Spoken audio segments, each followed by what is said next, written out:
Hey guys, it's Luke here, and this is a Warbirds edition of Luclear Fusion. Let's get into it.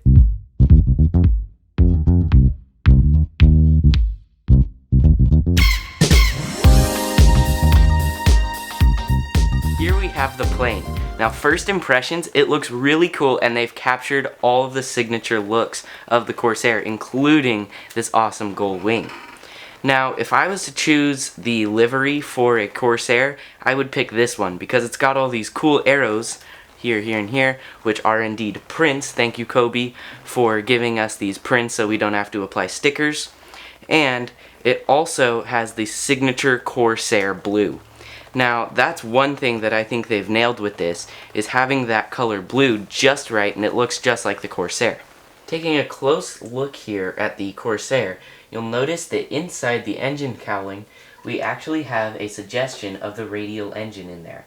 Now, this is just a molded part that looks really cool, and Cobi uses across all of the airplanes that have radial engines, including the Zero that we'll check out next.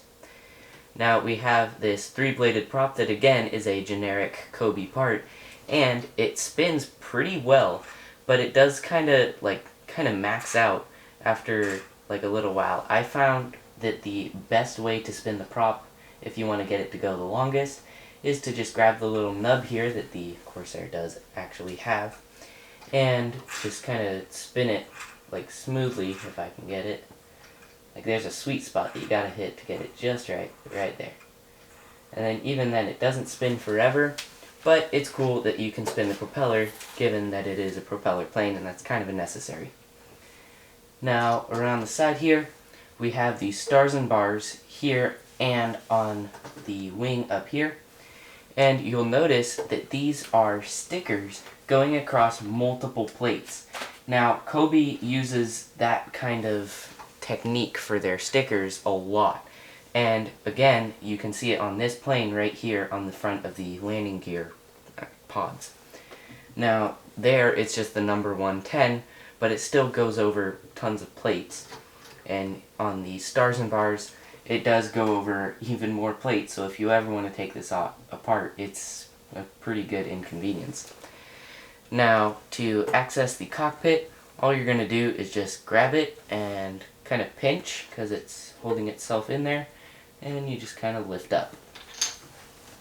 Now, if we take a look in the cockpit, you'll notice that we don't have any dials or gauges or any of that. But that's okay because, I mean, this is a pretty small plane, and if they gave us dials and gauges, I feel like that would up the price a lot. Now, in there, you might see that there is a gun sight right up against the front windshield, and we do get a stick for the pilot in there, as well as an actual seat. Now, putting the cockpit back on, you might notice that this is kind of backwards, the window shape. Now, if it's like this, which is backwards according to the kit, it actually starts to look much more like the actual F4U Corsair. But then if you put it on how the kit is meant to have it, it still looks good, but it starts to kind of look not as realistic or accurate. Now, if you want to take off the cowling to make it look like you're having maintenance done to the engine or the aircraft in general, you can just kind of pull it off, and it is held on there by 4 studs, or the Cobi equivalent to studs. I'm just going to call them studs because that's what LEGO calls them, and it's easy to say. Now, you can stick the cowling back on there after finding out whereabouts those studs are, which is taking a while. There we go. Now, another little tidbit of information about the cockpit is that this number 110 is printed on there, again, and you can just kind of pluck or push the panel that it is attached to or printed on there, and then you can see more inside the cockpit from the side. This is built onto the side of the plane, so you can do that, and then that's just kind of like that. Now, you'll notice that they have multiple different pieces on the tail section here to really get that Corsair shape, including this custom tail piece here, which is kind of attached with this fin here and kind of locked in with a little bit of plastic there underneath, so it doesn't just pop off. And that's really cool that they've done that, And so far, the Cobi sets that I have gotten, every single kit has a custom tailpiece just for that plane. Now, a not so custom tailpiece is the horizontal stabilizers. Now, these are pretty generic. Again, it's a generic Cobi piece, and it's got these really cool little elevators there. And again, that's just the generic piece that you will see again on the Zero.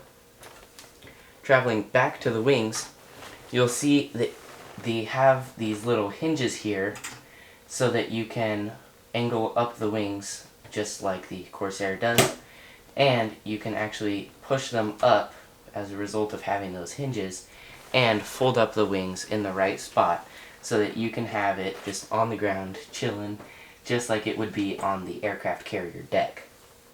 Now, while we have the wings up, you can get a better look at that landing gear. Again, generic Cobi pieces, but still looks cool because it looks pretty similar to the real aircraft. Now, one thing that is not real to the plane is this landing gear situation. Now, if it's up, you can actually put the plane what should be on its belly and just have the prop completely have enough clearance to spin and do whatever you want with it, which shouldn't happen. The plane should sit kind of flat, but it does have the wheels stuck up and they do not go in all the way on their own. You kind of have to push them there and keep them there because they will kind of spring themselves back out. Now, they do have a nice little clip locking system here, and you can actually have the landing gear locked down so that you can put it down on the ground and it'll stay like that. Now, on the tips of the wings, you'll notice that we have these little ailerons. Now, you can actually move the ailerons, and these are the only control surfaces that you can move on the entire plane. And then on here, you'll notice this is where the flaps are, and it's got this little crease of just the normal part separation crease, but you can imagine that that is for the flaps specifically. That said, I think this is a pretty cool plane. I really like the Corsair in real life. Now let's take a look at the Zero and then see how they compare.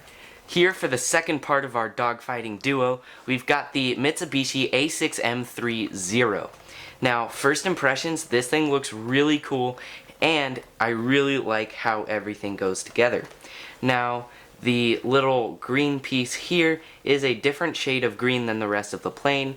Cobi, just so you know, I think you made a mistake. I haven't been able to see any color differences between the greens on the box or the instructions or any of that. So just saying, that's a little inconsistency that might get on your nerves. However, I think it looks cool because the real plane might be battle damaged or color might be faded on the wings or any of that because these planes were not taken care of in the best way as they might be today. Now, the white underbelly is pretty rough, but it still looks really cool, and this plane definitely looks better with the stickers than without. You definitely want to put these on. However, just like the Corsair, these stickers go over multiple pieces, which might be a bit of controversy. You can decide if you want to put the stickers on or not. I would, and just not take this apart. Now, let's go on and take a closer look at some of the good stuff and the bad stuff right now. Here is the Zero all close up.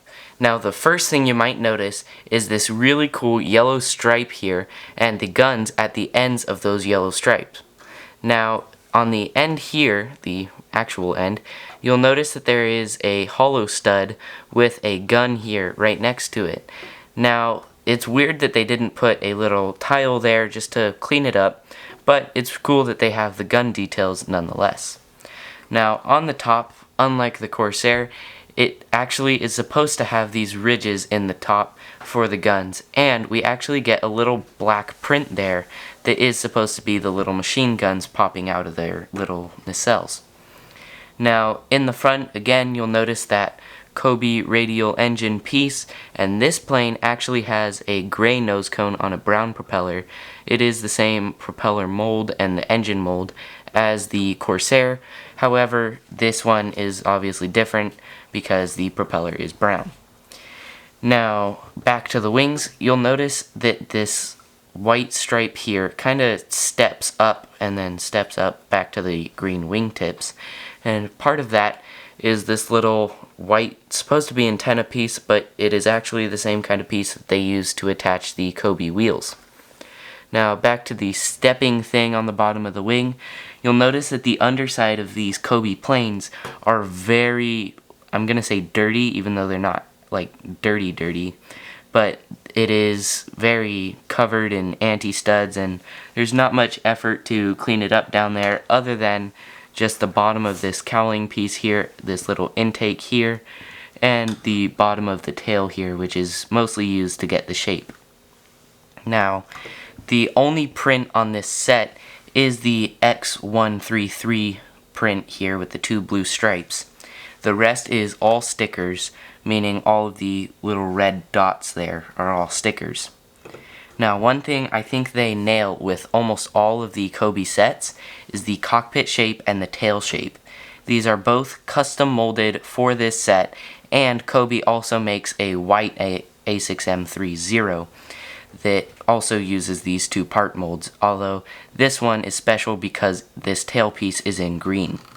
Now, taking this tail piece off, just kind of sliding it off there, you can see that it is the signature A6M3 shape, and it's got this cool little droopy shape down here. Now, this is again attached by these little fins here that you just kind of push in there, and it looks pretty cool. Now we have this antenna here that in real life is attached to wires that go up to the tail. Now this, they don't have any wires, so it is just a little antenna with the tail. And the other custom molded part for this kit is the cockpit. Now to take it off, you just kind of lift up, and it's got this little stud on the back that attaches to a stud here, and you also have to pinch it on the front just like the Corsair to get it out of that cockpit. In the cockpit, you'll notice that we have the gun sight, the same windshield piece, the same seat, and the same flight stick as the F4U Corsair. Now, those are again just generic Cobi pieces that happen to fit for most of the planes. More generic Cobi pieces are these wingtip pieces that are also used in many other planes, as well as these ailerons, which do move, and these are again the only control surfaces that move on the plane. However, it's cool that they give you that detail just in case you want to make it look like it's flying and turning and looking really cool. Now, another generic Cobi piece is these tail horizontal stabilizer pieces.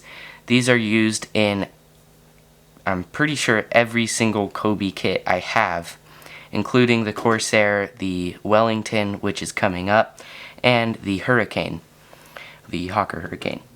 Now, we also have, again, this white line down here that kind of goes up and down the back of the aircraft, and that just gives it that really cool, trying to be camouflage look of the Zero, where it has the green to resemble the forest below, and the white to resemble the sky above. Here are our 2 warbirds. Now they both look really cool, and I really like the coloring and things on both of them. They both have some really cool realistic details to the actual planes, and they both have their imperfections. For example, both of their wing shapes aren't quite true to the real planes, and both of their horizontal stabilizer shapes aren't true to the real planes. Now, aside from that, they're both still really cool, and you can still dogfight them, and they're fun to play with. Now, if you're playing with this one, you might want to watch out for the landing gear, because I have managed to break the landing gear because Cobi has not chosen the strongest method of putting on these little clips on the top of the landing gear. However, you can still have them attached to the wing, and you can still sit it on the table or wherever you want to display it. Now, aside from that, these are both really cool planes, and they're pretty high quality. However, they're not as high quality as Lego, of course, but they're still really awesome. That said, be sure to like, subscribe, click that bell so you never miss a video, and I'll see you next time on Luclear Fusion.